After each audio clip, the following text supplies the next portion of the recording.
Guys welcome to my YouTube channel. तो दोस्तों ये है टॉप 5 बुलिश कैलेंडर पैटर्न का पार्ट 4। तो दोस्तों अगर आपने अभी तक पार्ट 1 और पार्ट 2 और पार्ट 3 नहीं देखा तो आप जाकर देख सकते हो, चैनल का प्लेलिस्ट में मिल जाएगा, वहाँ आप देख सकते हो और सीख भी सकते हो किस तरह से कैलेंडर पैटर्न में ट्रेड किया जाता है। और सिर्फ कैलेंडर पैटर्न को सीख के अच्छा खासा प्रॉफिट बन सकता है। दोस्तों अगर आप सिर्फ कैलेंडर पैटर्न को सीख जाते हो तरीके से, उस पर आपको नॉलेज आ जाता है तो मैं गारंटी ले रहा हूँ आप महीने से सिर्फ कैलेंडर पैटर्न को ट्रेड करके आप महीने का 15-20 आराम से कमा सकते हो। दोस्तों ये पार्ट 4 है, तो इसमें आपको बताने वाला हूँ कि 3 वाइड शोल्डर कैलेंडर पैटर्न के बारे में, ठीक है। तो किस तरह से इसमें ट्रेड किया जाता है, कहाँ पे आपको एंट्री करना चाहिए, कहाँ पे आपको एग्जिट करना चाहिए, पूरा इसमें मैं आपको डिटेल बताऊंगा, ठीक है। दोस्तों देख सकते हो स्क्रीन के ऊपर आपको दिख रहा होगा 3 कैंडल, जो कि तीनों एक ही कलर का है, जो कि तीनों ग्रीन कलर के यहाँ पे आपको दिख सकता है, ठीक है। देख सकते हो यहाँ पे तीनों जो कैंडल है, इन तीनों कैंडल को मिला के एक पैटर्न बनता है जिसका नाम है 3 वाइड शोल्डर कैलेंडर पैटर्न, ठीक है। तीनों को मिला के मिलता है, ठीक है। ऐसा नहीं कि बीच में कोई अगर रेड आ जाए या साइड में कोई रेड आए, नहीं, तीनों ग्रीन होना चाहिए, ठीक है, तभी ये 3 वाइड शोल्डर कैलेंडर पैटर्न माना जाएगा, ठीक है। अब इसको किस तरह से ट्रेड किया जाता है मैं आपको बताता हूँ। देखो इसमें जो पहला जो नियम है, उसका जो नियम है, तो वो जो जैसे मान लो पहला कैंडल है कि ग्रीन बनेगा, ठीक है।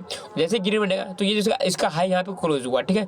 तो इस दूसरे जो कैंडल बनेगा इसके ऊपर जाके क्लोज होना चाहिए, ठीक है। ये नहीं कि इसके नीचे क्लोज होगा तो नहीं माना जाएगा, ठीक है। इसके ऊपर जाके क्लोज होना चाहिए, जिस तरह से यहाँ पे यह क्लोज हुआ, ठीक है। और जो तीसरा कैंडल क्लोज होगा ये इस दूसरे वाले के ऊपर जाके क्लोज होगा, ठीक है। तो देखो इस तरह से अगर आप बनता है तो ये समझ लेना लाइव चार्ट के ऊपर, तो ये 3 वाइड शोल्डर कैलेंडर बन चुका, ठीक है। आप चलो चलते हैं चार्ट के ऊपर और देखते कहाँ पे एंट्री और कहाँ पे एग्जिट और कहाँ पे स्टॉप लॉस रखना चाहिए, ठीक है। प्रॉपर डिटेल में समझते हैं उसको, ठीक है। तो चलो चलते चार्ट पे।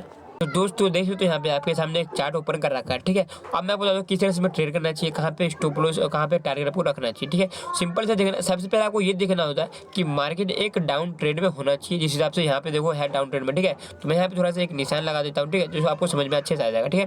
यहाँ पे देखोगे तो मार्केट यहाँ से एक डाउन ट्रेड में है, ठीक है। थोड़ा सा मार्केट पुल बैक लिया, फिर से मार्केट यहाँ पे डाउन ट्रेड में है, ठीक है। तो सबसे पहले आपको यही आइडेंटिफाई करना होता है कि मार्केट एक डाउन ट्रेड में होना चाहिए, ठीक है। और उसके बाद देखना कि देखो मैंने जो आपको बताया था कि जो पहला कैंडल वो ग्रीन होना चाहिए, देखो यहाँ पे एक मैंने डब्बा बना रखा, ठीक है। अब देखना इसके अंदर तीनों कंटिन्यू ग्रीन ग्रीन कैंडल बना, ठीक है। और एक के ऊपर एक जाके हाई क्लोज हुआ, ठीक है। तो इस तरह से 3 कैंडल बना, ठीक है। जैसे इस तरह से 3 कैंडल बन गया लाइव चार्ट के अंदर, ठीक है। तो आपको कंफर्म हो जाना चाहिए कि हाँ ये 3 वाइड शोल्डर कैंडल पैटर्न बन चुका, जो कि एक बुलिश होता है, मार्केट को ऊपर ले जाने का चांस होता है, ठीक है। तो वैसे उसका जो अगला कैंडल होता है ना, उसमें आपको एंट्री करना चाहिए, ठीक है। और उसमें जैसे आपको एंट्री करना है उसके बाद जो उसका स्टॉप लॉस होता है, जो यहाँ पे जो कैंडल है इसका जो लो है, ठीक है, इस जो कैंडल है यहाँ पे बना है, ठीक है। तो इसका जो लो होता है वो स्टॉप लॉस होता है, ठीक है। और इसका जो टारगेट जो होता है ना, तो पहला जो टारगेट होगा जहां से इसने मार्केट ने इसका जो मतलब कि मार्केट जहां से डाउन हुआ है, जैसे पहला टारगेट ये होगा जहां से मार्केट डाउन है, ठीक है। और जिसका दूसरा जो टारगेट होगा ये टारगेट होगा, ठीक है।